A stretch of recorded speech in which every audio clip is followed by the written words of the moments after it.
Hello friends, ಎಲ್ರಿಗೂ ನಮಸ್ಕಾರ. Welcome back to Deeps Delight. ಸೀತಾಫಲದ ಸೀಸನ್ ಸ್ಟಾರ್ಟ್ ಆಗಿದೆ. ಸೀತಾಫಲನ ಬಳಸ್ಕೊಂಡು ಹೇಗೆ ಒಂದು ರುಚಿಯಾದ ಬಾಸುಂದಿ ಮಾಡ್ಬೋದು ಅಂತ ಇವತ್ತಿನ ವಿಡಿಯೋದಲ್ಲಿ ನೀವು ನೋಡ್ಬೋದು.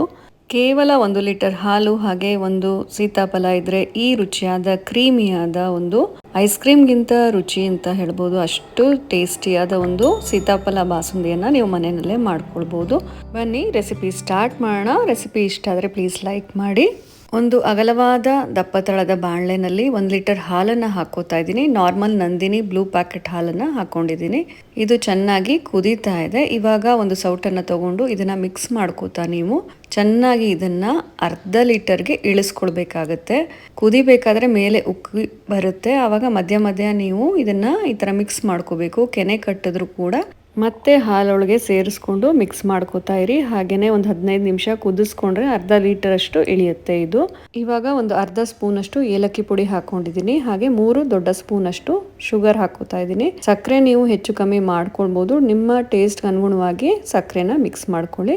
ಹಾಲು ಕುದಿಸ್ತಾ ತಿಕ್ಕಾಗಿ ಇವಾಗ ಅರ್ಧ ಲೀಟರ್ ಅಷ್ಟು ಹಾಲು ಕಮ್ಮಿ ಆಗಿದೆ. ಇವಾಗ ಗ್ಯಾಸನ್ನು ಆಫ್ ಮಾಡ್ಕೊಳ್ಳಿ.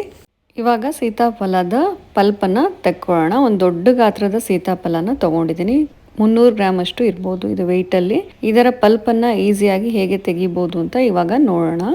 ಸೀತಾಫಲನ ಕಟ್ ಮಾಡ್ಕೋತಾ ಇದ್ದೀನಿ. ಸೀತಾಫಲದಲ್ಲಿ ತುಂಬಾ ಹೆಲ್ತ್ ಬೆನಿಫಿಟ್ಸ್ ಇದೆ. ಇದರಲ್ಲಿ ವೈಟಮಿನ್, ಮಿನರಲ್ಸ್ ಮತ್ತು ಫೈಬರ್ ಇದೆ. ಹಾರ್ಟ್ಗೆ, ಕಣ್ಣಿಗೆ ತುಂಬಾನೇ ಒಳ್ಳೇದು ಅಂತ ಹೇಳ್ತಾರೆ. ಡೈಜೆಷನ್ಗೂ ಒಳ್ಳೇದು. ಇವಾಗ ಪಲ್ಪನ್ನ ತೆಗೆದುಕೊಳ್ಳೋದಕ್ಕೆ ಒಂದು ಈರುಳ್ಳಿ ಚಾಪರ್ ತಗೊಂಡಿದ್ದೀನಿ. ಎಲ್ಲರ ಮನೇಲೂ ಈರುಳ್ಳಿ ಚಾಪರ್ ಅಂತೂ ಇದ್ದೇ ಇರುತ್ತೆ. ಇದರಲ್ಲಿ ಇವಾಗ ಒಂದು ಸ್ಪೂನಿನ ಸಹಾಯದಿಂದ ಪಲ್ಪನ್ನ ಹಾಕೊಂಡಿದ್ದೀನಿ. ಮುಚ್ಚಿ ಇದನ್ನ ಸ್ವಲ್ಪ ತಿರುಗಿಸಿದ್ರೆ ಸಾಕು. ಬೀಜ ಮತ್ತೆ ಪಲ್ಪು ಸೆಪರೇಟ್ ಆಗುತ್ತೆ. ನೋಡಿ, ಇವಾಗ ಸ್ವಲ್ಪ ತಿರುಗಿಸಿದ ತಕ್ಷಣ ಹೀಗೆ ಪೇಸ್ಟ್ ಥರ ಆಗಿದೆ. ಇವಾಗ ಒಂದು ಚಮಚದಲ್ಲಿ ನಾವು ಬೀಜನ ಇದರಿಂದ ಸೆಪ್ರೇಟ್ ಮಾಡಿಕೊಂಡ್ರೆ ಪಲ್ಪ್ ಮಾತ್ರ ಉಳಿಯುತ್ತೆ. ನಿಮ್ಮ ಹತ್ರ ಚಾಪರ್ ಇಲ್ಲ ಅಂದರೆ ಒಂದು ಸ್ಟ್ರೈನರ್ ತೊಗೊಂಡು ಈ ರೀತಿಯಾಗಿ ಒಂದು ಚಮಚದಲ್ಲಿ ಮಿಕ್ಸ್ ಮಾಡ್ಕೋತಾ ಇದ್ರೆ ಬೀಜಗಳು ಸೆಪ್ರೇಟ್ ಆಗುತ್ತೆ. ಈ ಥರನೂ ಕೂಡ ನೀವು ಪಲ್ಪನ್ನು ನೀವು ತೆಗೆದು ಇಟ್ಕೊಳ್ಬೋದು. ನೋಡಿ, ಇಷ್ಟು ಪಲ್ಪನ್ನು ನಾನು ತೆಗೆದು ಇಟ್ಟಿದ್ದೀನಿ. ಒಂದು ಸೀತಾಫಲದಲ್ಲಿ ಇಷ್ಟೊಂದು ಪಲ್ಪ್ ಸಿಕ್ಕಿದೆ. ಇದನ್ನು ನಾವು ತಣ್ಣಗಾಗಿರುವ ಹಾಲಲ್ಲಿ ಮಿಕ್ಸ್ ಮಾಡ್ಕೋಬೇಕು. ಸೀತಾಫಲದ ಪಲ್ಪ್ ರೆಡಿ ಮಾಡ್ಕೊಳ್ಳೋಷ್ಟರಲ್ಲಿ ಹಾಲು ತಣ್ಣಗಾಗಿದೆ. ಇದಕ್ಕೆ ನಾನು ಸೀತಾಫಲದ ಪಲ್ಪನ್ನು ಹಾಕೋತಾ ಇದ್ದೀನಿ. ಚೆನ್ನಾಗಿ ತಣ್ಣಗಾಗಿರಬೇಕು ಹಾಲು, ಆವಾಗಲೇ ಮಿಕ್ಸ್ ಮಾಡ್ಕೊಳ್ಳಿ.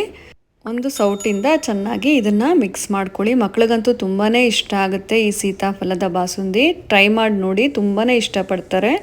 ಐಸ್ ಕ್ರೀಮ್ಗಿಂತ ತುಂಬಾ ರುಚಿಯಾಗಿರುತ್ತೆ.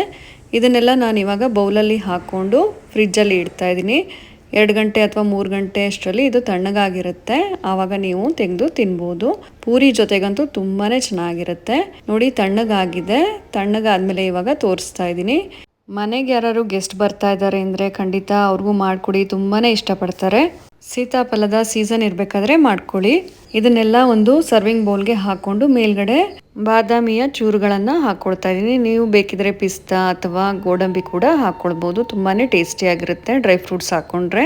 ಇದನ್ನೆಲ್ಲ ಚೆನ್ನಾಗಿ ಮಿಕ್ಸ್ ಮಾಡ್ಕೊಂಡು ತಿಂತಾ ಇದ್ರೆ ತುಂಬಾ ಟೇಸ್ಟಿಯಾಗಿರುತ್ತೆ. ಕೇವಲ 1 ಲೀಟರ್ ಹಾಲು ಹಾಗೆಯೇ ಒಂದೇ ಒಂದು ಸೀತಾಫಲ ಇದ್ದರೂ ಕೂಡ ಸಾಕು. ಈ ರುಚಿಯಾದ ಸೀತಾಫಲದ ಬಾಸುಂದಿಯನ್ನು ನೀವು ಮನೆಯಲ್ಲಿ ಟ್ರೈ ಮಾಡಿ ನೋಡಿ. ಮಕ್ಳಿಗಂತೂ ತುಂಬಾ ಇಷ್ಟ ಆಗುತ್ತೆ. ಇವತ್ತಿನ ರೆಸಿಪಿ ಇಷ್ಟ ಆಗಿದ್ರೆ ಪ್ಲೀಸ್ ಲೈಕ್ ಮಾಡಿ. ಹಾಗೆ ಚಾನಲ್ನ ಸಬ್ಸ್ಕ್ರೈಬ್ ಮಾಡ್ಕೊಳ್ಳಿ. Thanks for watching.